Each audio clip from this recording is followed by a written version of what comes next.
नमस्कार, स्वागत है आपका संसद टीवी पर। मैं हूं मनोज वर्मा और आप देख रहे हैं हमारा खास कार्यक्रम मुद्दा आपका। आज हम बात करेंगे साइबर अपराध की, ऑनलाइन होने वाली धोखाधड़ी की। असल में टेक्नोलॉजी के चलते लोगों के जीवन में कई बड़े बदलाव आए हैं। इसमें ऑनलाइन खरीदारी शामिल है, वित्तीय लेन देन शामिल है, लेकिन इस ऑनलाइन या डिजिटल आधारित व्यवस्था का उपयोग देश में जैसे जैसे बढ़ रहा है, देश में ऑनलाइन फ्रॉड भी बढ़ रहा है। मसलन आरबीआई से प्राप्त जानकारी के अनुसार वर्ष 2020-21 में प्राइवेट बैंक के ग्राहकों के साथ 1.38 लाख करोड़ रुपए का फ्रॉड हुआ है। संसद की गृह मंत्रालय से संबंधित स्थायी समिति ने हाल में जो रिपोर्ट दी है, उसके तथ्य भी चिंता में डालने वाले हैं। तो राष्ट्रीय अपराध रिकॉर्ड ब्यूरो के आंकड़ों के अनुसार वर्ष 2018 में साइबर अपराध के मामले 27,248 थे, जो 2020 में बढ़कर 50,000 से अधिक हो गए। जाहिर है, ऑनलाइन धोखाधड़ी का मुद्दा हर किसी से जुड़ा है, इसलिए मुद्दा आपका में आज चर्चा ऑनलाइन ठगी, धोखाधड़ी से जुड़े विभिन्न पहलुओं पर बात करेंगे। इसे समझने की कोशिश करेंगे। चर्चा करने के लिए खास मेहमान हमारे साथ जुड़े हुए हैं। हमारे साथ ब्रजेश सिंह जी जुड़े हुए हैं, जो अतिरिक्त पुलिस महानिदेशक हैं महाराष्ट्र सरकार के। ब्रजेश जी, आपका स्वागत है संसद टीवी पर। साथ ही हम बात करेंगे डॉक्टर गुलशन राय जी से, जो पूर्व राष्ट्रीय साइबर सुरक्षा समन्वयक हैं भारत सरकार के। डॉक्टर गुलशन जी, आपका भी बहुत बहुत स्वागत है। और बात बीएन मिश्रा जी से करेंगे, जो वरिष्ठ सलाहकार हैं इंडियन बैंक एसोसिएशन के। आपका भी स्वागत है मिश्रा जी संसद टीवी पर। शुरुआत में ब्रजेश जी आपसे करूंगा। देश में जैसे जैसे डिजिटल इंडिया का प्रचार हुआ है और लेन देन के मामले में, खरीदारी के मामले में ऑनलाइन प्रक्रिया आगे बढ़ रही है, साथ ही जो साइबर क्राइम से संबंधित मामले हैं वो भी तेजी से सामने आ रहे हैं। आंकड़े मैंने आपको बताए, इनको आप कैसे देखते हैं? क्या वजह है इसके पीछे? देखिए, इसकी शुरुआत अक्सर होती है डेटा ब्रीच से, और डेटा ब्रीच से जो डेटा बाहर जाता है उसका दुरुपयोग होता है जी। दूसरी बात है कि जो केवाईसी नॉर्म्स हैं, नो योर कस्टमर नॉर्म्स, चाहे वो फोन कार्ड को देने के हों या बैंक अकाउंट बनाने के हों, जहां पर ये पूरे नहीं होंगे तब तक हम अकाउंट को नहीं ट्रेस कर पाएंगे। इसका फायदा लेकर डिजिटल टेक्नोलॉजीज का दुरुपयोग लोग करते हैं। तो जिस तरह डिजिटल टेक्नोलॉजीज का प्रादुर्भाव होगा कि हमारी बैंकिंग पूरी की पूरी तरह डिजिटल हो जाएगी या हो रही है, पेमेंट सिस्टम्स डिजिटल हो रहे हैं, इसके अलावा सब कुछ मोबाइल पे आ रहा है, तो फ्रॉडस्टर और क्राइम ये भी अब मोबाइल और इंटरनेट सुविधाओं पर मूव कर रहे हैं जी। और यहाँ ये जाकर लोगों को फंसाते हैं, ओटीपी फ्रॉड करते हैं, सिम स्वैप फ्रॉड करते हैं। सो जिस तरह इन टेक्नोलॉजी का प्रादुर्भाव हो रहा है, बढ़ रही है, ये अच्छी बात है, लेकिन साथ में इस तरह साइबर क्राइम बढ़ेगा। साथ में देखिए, डिफेंसिव टेक्नोलॉजीज भी बढ़ती जा रही है, एनोमली डिटेक्शन हो रहा है, सिमिलरली सिक्योरिटी फीचर्स में इंप्रूवमेंट होता जा रहा है। केवाईसी नॉर्म्स में अब तो आरबीआई ने वीडियो केवाईसी भी शुरू करवा दिया है। तो दोनों तरह की चीजें हैं कि एक तरह जहां फायदा हो रहा है डिजिटल टेक्नोलॉजी का, उस तरह साइबर क्रिमिनल भी अब तेज होते जा रहे हैं और इन अपराधों की तरफ बढ़ते जा रहे हैं। लोगों का पैसा लूटने के लिए तो पहले फिजिकली लोग करते थे, अब साइबर अपराध के थ्रू करते हैं जी। तो ये एक ट्रेंड तो डेफिनेटली है, लेकिन आरबीआई ने भी बहुत सारे डायरेक्शन इशू किए हैं। हमारे यहाँ एमएचए ने भी काफी कदम उठाए हैं इस बारे में। जो विस्तार से इसके बारे में चर्चा होगी तो मैं आपको इसकी डिटेल्स बताऊंगा जी। जी डॉक्टर गुलशन राय जी, मैं अगर आपसे समझना चाहूं, सरकार ने कई कदम उठाए हैं, बैंकों ने भी कई कदम उठाए हैं, आरबीआई की भी समय समय पर गाइडलाइन सामने आती रहती हैं। वजह क्या है? क्या जागरूकता की कमी है? क्या संसाधनों की कमी है? कानून में कोई कमी है? कैसे एक सुरक्षित, अगर हम बात करें डिजिटल इंडिया की बात करें या हम वित्तीय लेन देन की बात करें ऑनलाइन, इसको कैसे सुरक्षित बनाया जा सकता है? क्या कदम उठाने की जरूरत है? और साइबर रिलेटेड अपराध और पर्टिकुलरली ऑनलाइन के रिलेटेड अपराध काफी तेजी से बढ़ गए हैं। ड्यूरिंग द पैंडेमिक पीरियड इसकी जो बढ़ोतरी थी, करीब करीब 2000% बढ़ोतरी हुई है पिछले 2 साल के अंदर जी। इसका एक ही कारण यह है कि ज्यादातर जनसंख्या जो है वो डिजिटल पेमेंट पे आई है। जैसे ब्रजेश जी ने बताया, डिजिटल पेमेंट की जो लहर बढ़ी है, यूपीआई बड़ा है, इसके अलावा कोई दूसरे पे ऐप के बड़े हैं, क्रिप्टो बड़ी है। तो जैसे जैसे डिजिटल पेनिट्रेशन बढ़ रहा है और ये चीजें, क्राइम भी बढ़ रहा है। मैं किसी जगह पढ़ रहा था 1 ट्रिलियन ट्रांजैक्शंस वो कह रहे थे कि आज की डेट में साल में हो जाते हैं, पूरे पूरे सब मिला मिलू के ट्रांजेक्शन हो जाते हैं, क्योंकि फोकस डिजिटल की तरफ है तो क्राइम भी डिजिटल की तरफ ही होगा। ये बात तो बिल्कुल तय है, पैसा है। इसको जानने के लिए, समझने के लिए आप टेक्नोलॉजी की नेचर समझिएगा। टेक्नोलॉजी जो है, हम कहते हैं बॉर्डरलेस है, आईटी साइबर टेक्नोलॉजी, वर्चुअल है और एनोनिमस है। जब वर्चुअल की बात करते हैं, कोई फोन करता है कि साहब आपका बैंक अकाउंट खत्म होने वाला है और आपका मुझे क्रेडिट कार्ड की आज डेट खत्म हो रही है और आपका ये खत्म हो रहा है, केवाईसी 9 मुझे डालने हैं, मुझे आप अपना बैंक अकाउंट नंबर बताइए, वो बताइए। मैं बैंक मैनेजर बोल रहा हूँ। जो दूसरा इंसान होता है सुनने वाला, वो फट से उसको डिटेल दे देता है। बहुत अच्छे खासे पढ़े लिखे भी देखिए मैंने डिटेल दे देते जी। मेरे एक मित्र थे आईआईटी कानपुर के निकले हुए, वो एडिशनल सेक्रेटरी थे गवर्नमेंट ऑफ इंडिया में। उन्होंने मुझे से मेरे फोन किया ऐसे, मैंने कहा आप भी ने दे दिया। लेकिन जिस तरीके से पूछा जाता है वो डिटेल दी जाती है। वो डिटेल आने के बाद आज की डेट में जितने भी ई कॉमर्स साइट्स हैं वो भी एक सहूलत देने के लिए प्रोसेस सिंप्लीफाई करते हैं। एक बारी आपके पास उसका क्रेडिट कार्ड नंबर आ गया, डेबिट कार्ड नंबर आ गया, सीवी नंबर आ गया और पिन आ गया, पिन भी पूछते हैं उससे, तो सारा ट्रांजैक्शन हो जाता है पूरा उससे। सो ये जो इशू जो है, ये फोकस ज्यादा इसलिए हो गया है क्योंकि टेक्नोलॉजी का नेचर है वर्चुअल। आपको पता नहीं है सामने आपके कौन है। बॉर्डरलेस है, पूरे कहीं से भी कोई ये सवाल खड़ा कर सकता है। और एनोनिमस है कि एनोनिमस का आपको नाम पता ही नहीं है, कुछ भी नाम बताएगा, आपको कहेगा बैंक मैनेजर है, एक्चुअली में तो फ्रॉडर होता है। ये सब एक्चुअल फोन नंबर यूज करते हैं। जैसा विजय सिंह साहब ने बताया कि केवाईसी नाम नहीं होते हैं, सिम मिल जाते हैं, थोड़ी देर के लिए सिम हो जाते हैं और उसको सिम को लेकर इस्तेमाल करते हैं और सिम बंद हो जाता है। तो अकाउंट खोलते हैं, अकाउंट थोड़े दिनों में जाके अकाउंट बंद कर देते हैं। तो ये जो कल्मिनेशन ये है, ये जो टेक्नोलॉजी का है, अवेयरनेस नहीं है और उसके अंदर केवाईसी नॉर्म नहीं है, रेगुलेशन नहीं है। लॉ तो है, इंफॉर्मेशन टेक्नोलॉजी एक्ट भी पूरी प्रोविजंस हैं, आरबीआई एक्ट में भी पूरी प्रोविजंस हैं, सभी जगह प्रोविजंस हैं। लेकिन इशू जो है कि टेक्नोलॉजी से लिमिटेशन ही है जिसके ऑनलाइन फ्रॉड बन रहे हैं। आज से कई साल पहले रिजर्व बैंक ऑफ इंडिया में हमारे एक मित्र होते थे, मिस्टर पद्मनाभन, एक्सिक्यूटिव डायरेक्टर थे। जब उन्होंने 2 फैक्टर ऑथेंटिकेशन चालू किया था, पिन के साथ वो क्रेडिट कार्ड के, डेबिट कार्ड के ऊपर सीवी के साथ पिन इश्यू किया था, बहुत शोर मचा था। आज उस पिन की वजह से ये बहुत से फ्रॉड बढ़ गए हैं, पर फ्रॉड हो रहे हैं। जी, ये बात सही है। मेल भेजते हैं, मैं भी देखता हूं, मैं इस एरिया में काफी समय से रहा हूं, देखता हूं। लेकिन आज जिस तरह से फिशिंग मेल आती है, आप पहचान ही नहीं पाते फिशिंग मेल है जेन्युइन मेल है। तो फिशिंग मेल में आपको पूरा डिटेल मांगता है, वो आप उसको डिटेल दे देते हैं, उसको सारा इंफॉर्मेशन दे देते हैं। तो जैसे जैसे टेक्नोलॉजी का प्रभाव बढ़ता चला जा रहा है, उस तरह से जो फ्रॉडस्टर हैं वो उनके भी दे आर बिकमिंग, वो नॉलेजेबल होते जा रहे हैं, वो अपनी सारी उसको उस हिसाब से ट्यून करते हैं। जी गुलशन जी, तो प्रॉब्लम लॉ की प्रॉब्लम इतनी ज्यादा नहीं है, प्रॉब्लम है अवेयरनेस की सबसे बड़ी प्रॉब्लम। जी, जाहिर सी बात है, जागरूकता एक बहुत बड़ा मुद्दा प्रॉब्लम है। और तीसरी सबसे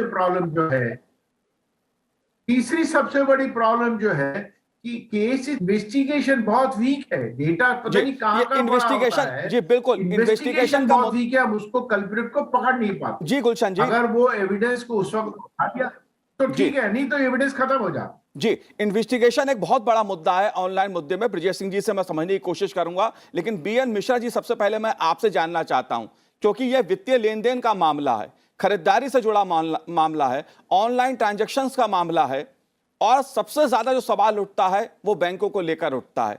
जब कोई व्यक्ति ठगा जाता है किसी मामले में या उसके साथ चीटिंग होती है, फ्रॉड होता है, तो बैंकों के ऊपर सबसे पहले सवाल उठता है। आप कैसे देखते हैं इस मुद्दे को?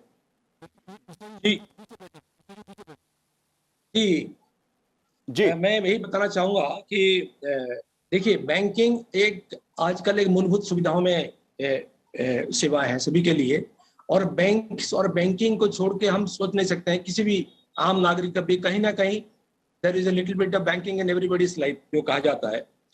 तो आज के तारीख में लगभग 1,52,000 शाखाएं हैं, तो 2,10,000 से अधिक एटीएम्स हैं, लगभग 12 लाख जो है ये बैंकिंग कॉरेस्पोंडेंट्स हैं, और 1 लाख से अधिक आपके कस्टमर फैसिलिटेशन सेंटर्स हैं। आप देखिए कितना बड़ा बैंकिंग उद्योग आज खड़ा हो गया है जी।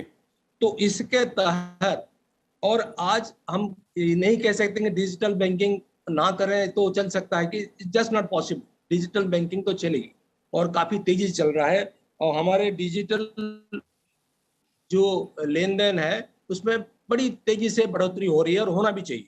अब सवाल ये है कि ये इसके कारण क्या है, कि क्यों डिजिटल ये साइबर क्राइम, साइबर फ्रॉड्स बढ़ रहे हैं। जो मैं समझता हूँ इसमें 3 मुख्य कारण हैं। एक तो हमारे सोशियो इकोनॉमिक रीजन्स है, क्योंकि लड़का पढ़ा लिखा रहता है, देन वो इजी मनी की तलाश में रहता है, अनएम्प्लॉयड है, कहीं इजी मनी मिल जाए। तो इसमें जैसे आप लोगों ने देखा होगा वो जमतारा करके सीरियल आया था नेटफ्लिक्स पे, तो थोड़ा बहुत अपने प्रयास कर लिया, फोन कर लिया 8-10 जगह में, 50 जगह में फोन कर लिया, 2 जगह में कामयाब हो गया तो उसको थोड़ा बहुत उसके पैसे आ जाते हैं उसके पास। दूसरा, ये पेंडेमिक के दौरान, यदि कुंचन राय साहब बता रहे थे, पेंडेमिक के दौरान हम लोग डिजिटल बैंकिंग के ऊपर पूर्ण मतलब काफी हद तक हम इसके ऊपर डिपेंड हो गए। तो इसके चलते जो डिजिटल जो है ट्रांजेक्शन बहुत बढ़ गया। डिजिटल ट्रांजेक्शन आज हिंदुस्तान में पिछले साल में लगभग 26 बिलियन डिजिटल ट्रांजेक्शन हुए हैं, जो कि पूरे वर्ल्ड में वी आर नंबर 1। तो सबसे ज्यादा डिजिटल ट्रांजेक्शन हुआ, उसके फायदा उठाते हैं। वर्क फ्रॉम होम चल रहा है, इसके फायदा उठाते हैं ये फ्रॉडस्टर्स।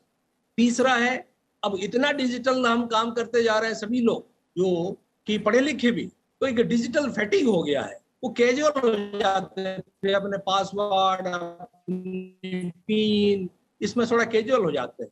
तो रिजर्व बैंक ऑफ इंडिया जो उनका एक चलाते हैं कैंपेन, आरबीआई कहता है, इसके दौरान एक अवेयरनेस कैंपेन वो चलाते हैं कि अगर आपके साइबर डिजिटल में कहीं पैसे कोई आपके खाते से उठा लिया, तुरंत सूचित करें जी। और सूचित करने के मिश्रा जी, मैं आपसे ये भी पूछूंगा, क्योंकि बैंक अपनी जिम्मेदारी से बच नहीं सकते। ठीक है, टेक्नोलॉजी का जमाना है, आम आदमी में जागरूकता की कमी हो सकती है, लेकिन सुरक्षा के उपाय तो उठाने पड़ेंगे ना।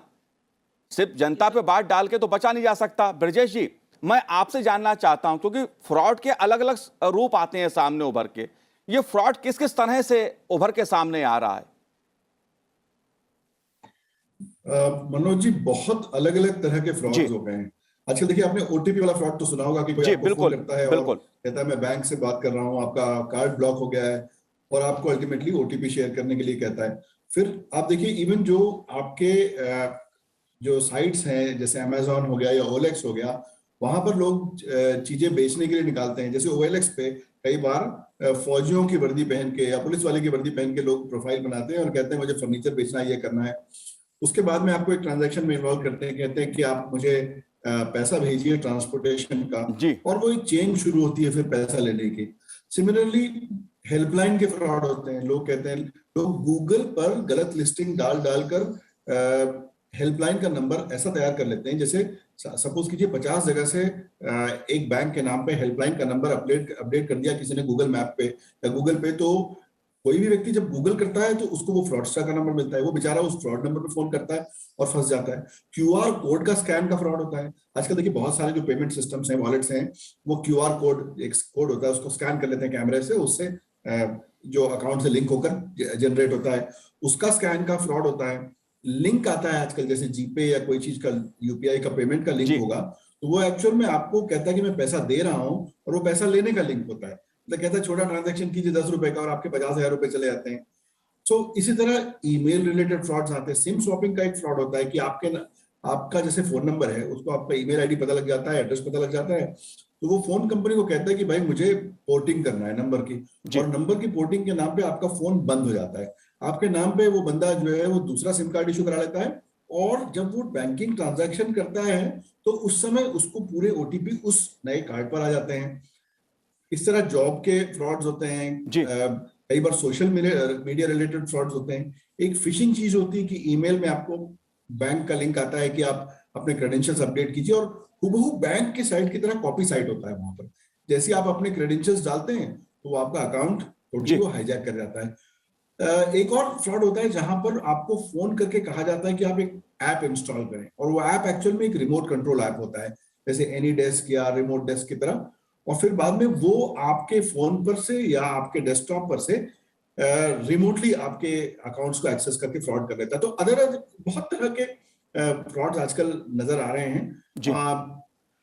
देखिए, फ्रॉड होने के बाद पहला काम करना चाहिए, नंबर आप सबको बता दें, 155260। ये एक नेशनल हेल्पलाइन है, ये बड़ा अच्छा काम मिनिस्ट्री ऑफ होम अफेयर्स ने किया है। 155260 ये नंबर बाद में चेंज होकर एक शॉर्ट कोड में आएगा, मेरे ख्याल से इसको अगले 6 महीने में चेंज करके इसको छोटा नंबर करने का प्लान है। लेकिन जब भी आपका पैसा जाए तो पहला कॉल 155260 पे करें, क्योंकि ये लोग इमीडिएटली आपका जो पैसा दूसरे तीसरे अकाउंट में जंप होने वाला है उसको रुकवा देते हैं। ऐसे मॉडल्स आजकल देखा ये गया है कि जहां फ्रॉड होता है तो पैसा इमीडिएटली नहीं निकलता है, वो एक अकाउंट में जाता है, कई बार 9 अकाउंट जंप होता है, उसके टुकड़े टुकड़े होते हैं, वो अलग-अलग जगह जाता है। बहुत महत्वपूर्ण मुद्दा आपने उठाया है। ऑनलाइन ठगी के बाद यदि कोई पैसा वापस चाहे तो कैसे वो वापस ले सकता है, कैसे कंप्लेंट करे? आपने एक फोन नंबर बताया, इसके अलावा और क्या कदम उठा सकता है वो? इमीडिएटली आपने बैंक के पास में कंप्लेंट करनी चाहिए और बैंकिंग ओम्बड्समैन के पास कंप्लेंट करनी चाहिए। आरबीआई का सर्कुलर ऐसा है कि आपने अगर समय रहते आई थिंक 3 दिन के अंदर आपने अगर कंप्लेंट की तो आपकी लायबिलिटी बहुत लिमिटेड हो जाती है।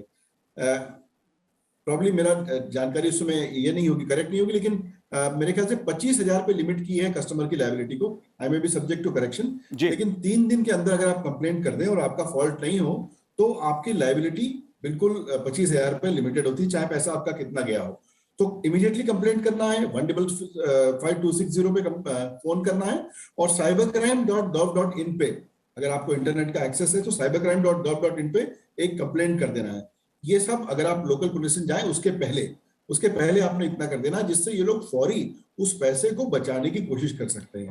तो जो फोन नंबर है वहां फोन करते ही यंत्रणा एक्टिव हो जाती है और वो सारे बैंकों को खबर करती है कि इस अकाउंट से इस अकाउंट में पैसा गया है, उसको स्टॉप पेमेंट की जाए।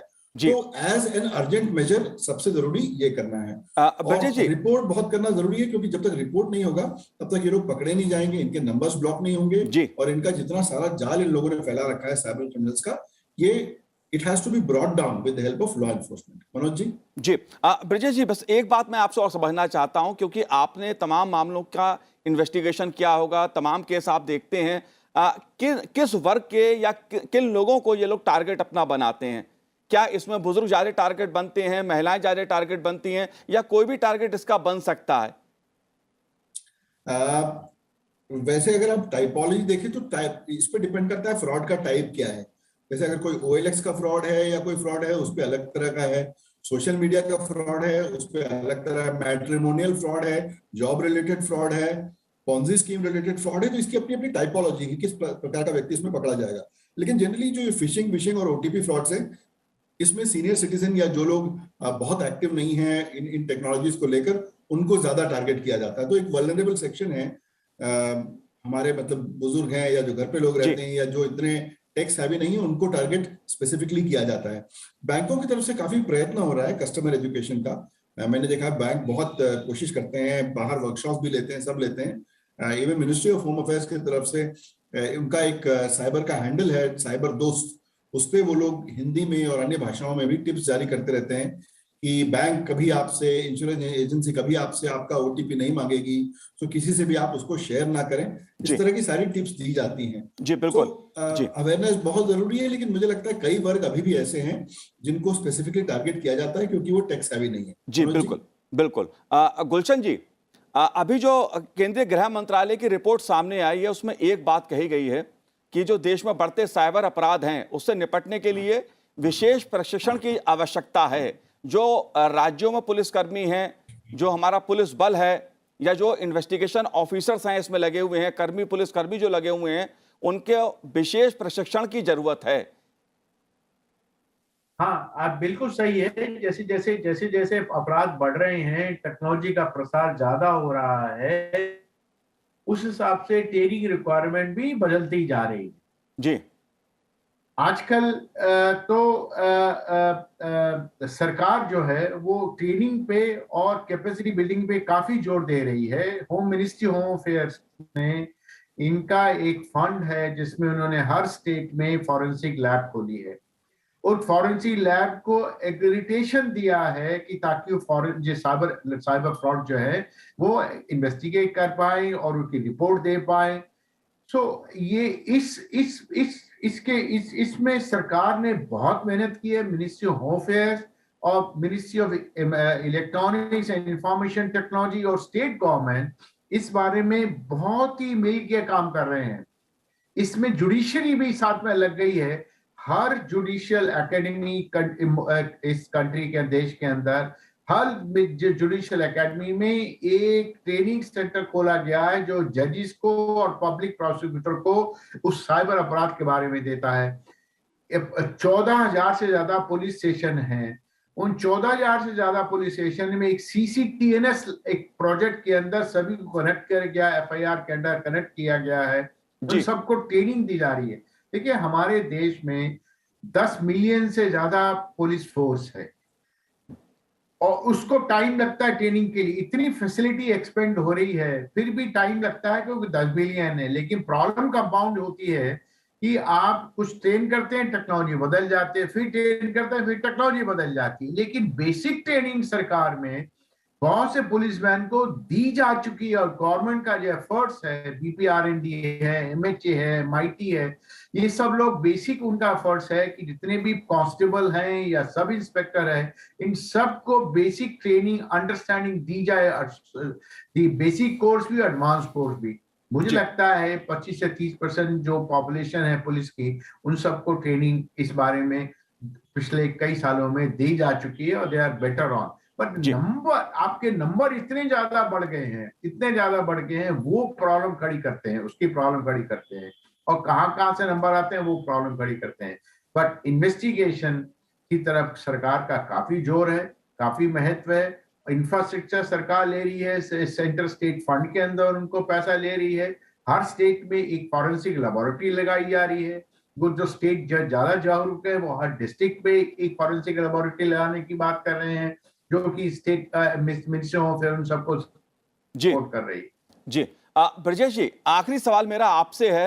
मैं आपसे ये जानना चाहता हूं, इन्वेस्टिगेशन की बार बार बात आती है, गुलशन जी ने कई बार उस शब्द का इस्तेमाल किया इन्वेस्टिगेशन को लेकर, और जो हाल ही में रिपोर्ट आई है गृह मंत्रालय की जो स्थायी समिति है, उसने जो रिपोर्ट में कहा है, उसमें भी इस बात को कहा है कि राज्यों में जो संसाधन है, जो पुलिस जो कर्मी हैं उनकी संख्या कम है, संसाधनों की कमी है। इन्वेस्टिगेशन के पार्ट पे आप कैसे देखते हैं इसको?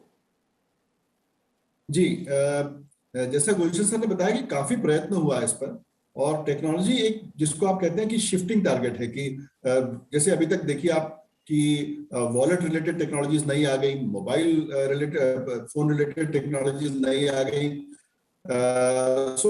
पेमेंट हैं, तो नई टेक्नोलॉजी, हर एक का जो इन्वेस्टिगेशन का तरीका होता है वो अलग होता है। इसमें एक छोटी सी बात यह है कि इन्वेस्टिगेशन की शुरुआत जो होती है वो होती है कंप्लेनेंट से। तो जिनके साथ भी ऐसे फ्रॉड होते हैं, मैं आपके प्रोग्राम के जरिए उनसे कहना चाहूंगा कि एविडेंस प्रिजर्व करके रखें। अगर ईमेल पे है तो प्रिजर्व करके रखें, उसके प्रिंट आउट्स लेके रखें। अगर फोन पे कोई चीज हुई है तो उसके स्क्रीनशॉट्स लेके रखें, और सारे एविडेंस को प्रिजर्व करके रखें before you go to police या before you go to complaint, या अपने आप में सारे एविडेंसेस, अगर आपने फोन करके कंप्लेंट की है तो उसका भी एविडेंस बना के रखें। इसके बाद जब आप पुलिस के पास जाएंगे तो पुलिस इन्वेस्टिगेशन शुरू करती है, और इसमें इन्वेस्टिगेशन में एक पार्ट ये होता है कि जानकारी लेना, चाहे वो फोन नंबर के बारे में, चाहे वो वॉलेट के बारे में हो, चाहे वो जो कस्टमर ऑनबोर्डिंग के जो भी तरीके होते हैं उनसे, उसमें कस्टमर की फोटो होती है, चाहे वो विक्टिम का हो चाहे वो ऑफेंडर का हो। तो ये सारी चीजें, अगर ये डॉक्यूमेंट्स प्रिजर्व्ड हैं तो ये बैंक से लिए जाते हैं, वॉलेट से लिए जाते हैं, और इवन फोन कंपनी से लिए जाते हैं। इसके अलावा फिर बाद में आता है डिवाइस सीजर। अगर डिवाइसेस मिलते हैं तो डिवाइसेस का सीजर होता है। अगर कोई ऐप इंस्टॉल करके उस पर काम किया जा रहा है तो उसका फोरेंसिक होता है। अगर नेटवर्क को लेके कोई चीज हुई है तो उसके डिटेल्स लिए जाते हैं, नेटवर्क लॉग्स लिए जाते हैं, और इस सबको फोरेंसिकली एग्जामिन करके इस सब बारे में पुलिस को ट्रेनिंग दी गई है कि ये नई टेक्नोलॉजीज को इन्वेस्टिगेट कैसे किया जाए, इसका एविडेंस कैसे प्रिजर्व किया जाए, इसकी चेन ऑफ कस्टडी कैसे की जाए, और एविडेंस इंटीग्रिटी कैसे रखी जाए, एंड फाइनली इसको कोर्ट में कैसे पेश किया जाए। सो ट्रेनिंग भी दी गई है, फोरेंसिक लैब सारी जगह बनाई गई हैं, बैंकों से कोऑर्डिनेशन बढ़ा है, और इनफैक्ट क्रॉस ज्यूरिसडिक्शनल कोऑर्डिनेशन भी बढ़ा है। पुलिस ने काफी अच्छा काम किया है। जामताड़ा या जहां बाकी इस तरह के जो सॉर्ट ऑफ ऑर्गेनाइज्ड क्राइम हुआ करता था, उस पर काफी रेड्स हुई हैं और आप देखते हैं कि अक्सरिया पुलिस के रेड्स में इस तरह के लोग पकड़े जाते हैं। जी, तो एक कोऑर्डिनेशन की जरूरत है सारे लोगों में, चाहे वो बैंक हो, यूपीआई हो, वॉलेट्स हो या कोई मर्चेंट हो। एक रियल टाइम इंफॉर्मेशन अगर फ्लो होती रहे, कंप्लेंट जल्दी आती रहे, सो मुझे लगता है कि इसमें इन्वेस्टिगेशन जल्दी से। और फाइनली जो केवाईसी है, नो योर कस्टमर, ये इस सब का मूल है, क्योंकि जो पैसा जाता है वो फ्रॉडुलेंट अकाउंट में जाता है या उस अकाउंट को आप ट्रेस नहीं कर पाते। यहाँ वहाँ कोई मनी म्यूल होता है, जो व्यक्ति अपना अकाउंट लोन कर देता है कि मेरे अकाउंट में पैसा आने दो, उसको आप निकाल लो। तो ये अगर आप टाइट करेंगे, अगर सब व्यक्ति का केवाईसी प्रॉपर होगा, तो मुझे लगता है ये सारे फ्रॉड्स कम किए जा सकते हैं। जी, बिल्कुल बिल्कुल। सावधानी और जागरूकता के साथ जो साइबर अपराध है, जो ऑनलाइन फ्रॉड है, इस पे अंकुश लगाया जा सकता है। उम्मीद है कि आप लोगों ने जो जानकारी हमसे साझा की है, उससे आम लोगों को भी फायदा होगा। आप तीनों का बहुत बहुत शुक्रिया संसद टीवी से बात करने के लिए। तो आज हमारे इस कार्यक्रम में इतना ही। मुझे दीजिए आज्ञा। नमस्कार।